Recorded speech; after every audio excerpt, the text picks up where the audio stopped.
Morning, glory, America. Good Friday to you. The 22nd day of January 2021. 37,960,000 doses of America's two vaccines have been distributed in America. It's also gone around the world to Europe, to Israel. 17.5 million Americans have received at least one dose of the vaccine. The therapeutics are rolling out and changing the course of many of the diseases that have been encountered in their worst stages, including excellent article in the Wall Street Journal this morning on the antiviral cocktail that saved the writer's life.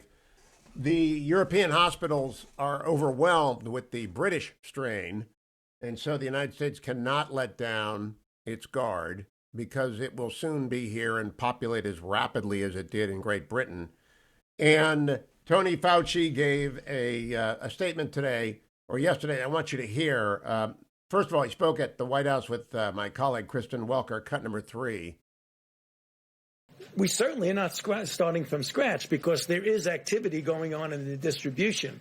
But if you look at the plan that the president has put forth about the things that he's going to do, namely get community vaccine centers up, get pharmacies more involved, where appropriate, get the Defense Production Act involved, not only perhaps with getting more vaccine, but even the things you need to get a good vaccine program.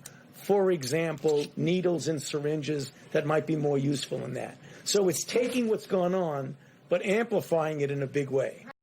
Hopefully that occurs. But yesterday they had one of Team Biden out and saying nothing was left for us. It's just simply, it's crisis baseline setting. It's always what a new president does, which is to say, oh, I've got nothing. The cupboard is bare. Remember someone saying the cupboard is bare? The cupboard was absolutely bare of ventilators. Well, there were no ventilators, and Team Trump got ventilators enough that no one talks about ventilators anymore. There are 2 vaccines already in mass production, maximum production. And I don't know how the Defense Production Act can stand up factories. Maybe it can. I hope it can. I am in favor of everyone getting a vaccine as soon as possible. The state governments are figuring it out. But the idea that they're starting from nothing is just silly.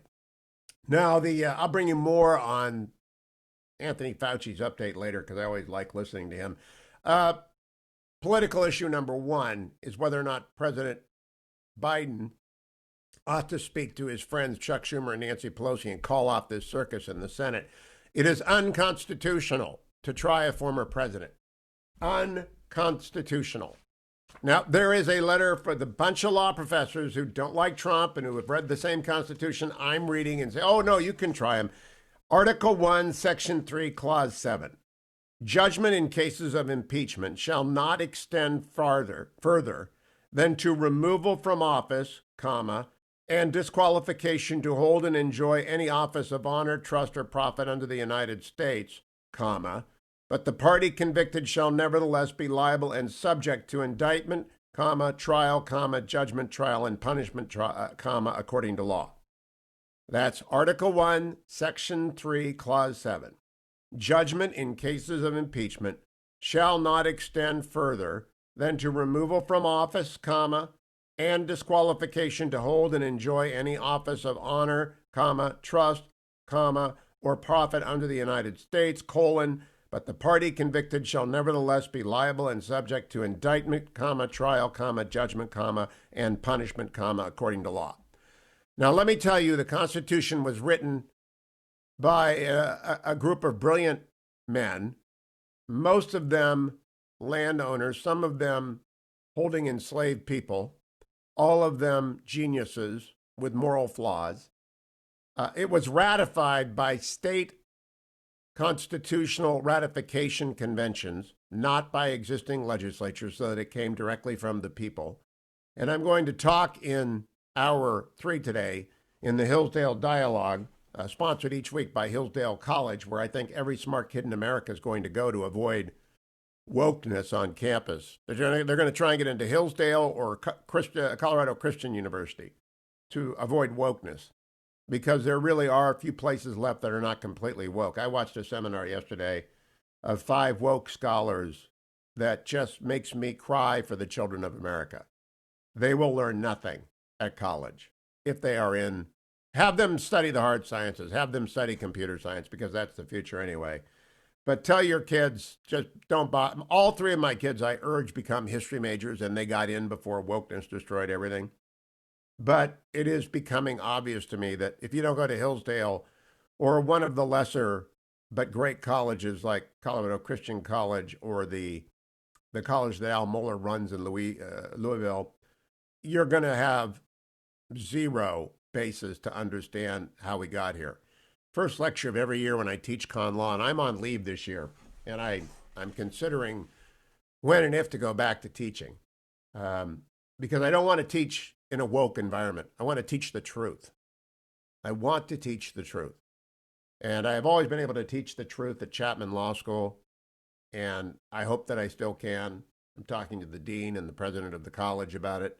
I do think this is so obviously true that the Constitution does not intend trial for former officials.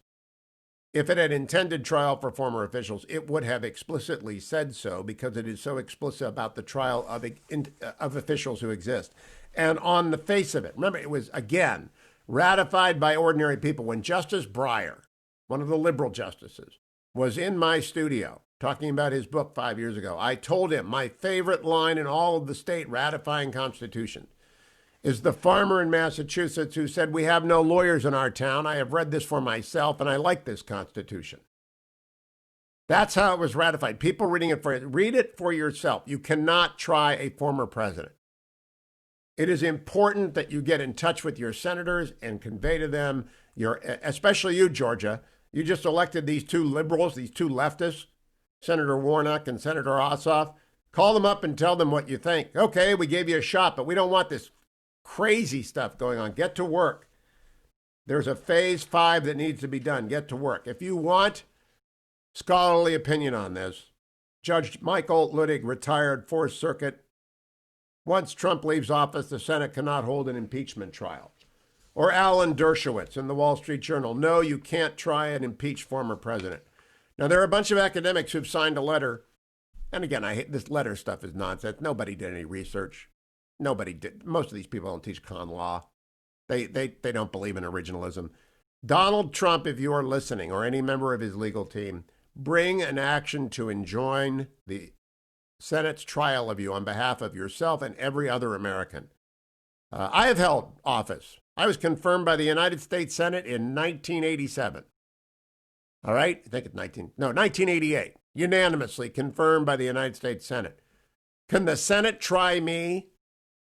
I left office in 89, but I am the Honorable Hugh Hewitt because I was confirmed by the United States Senate. Ended up being the acting director of the Office of Personnel Management, a low-ranking confirmation job, deputy director of OPM, but nevertheless confirmed. I'm an official of the United States government. I could have been impeached when I was in office. I cannot be impeached. Can they come get me now because they think they're idiots on the far left side? Can they? No, of course not. You're opening the door here. Every former official can be impeached in order to bar them. Imagine after the next landslide for the Republicans, what will happen? Also imagine what will happen if they get rid of the filibuster. You know why nothing's going on except by unanimous consent?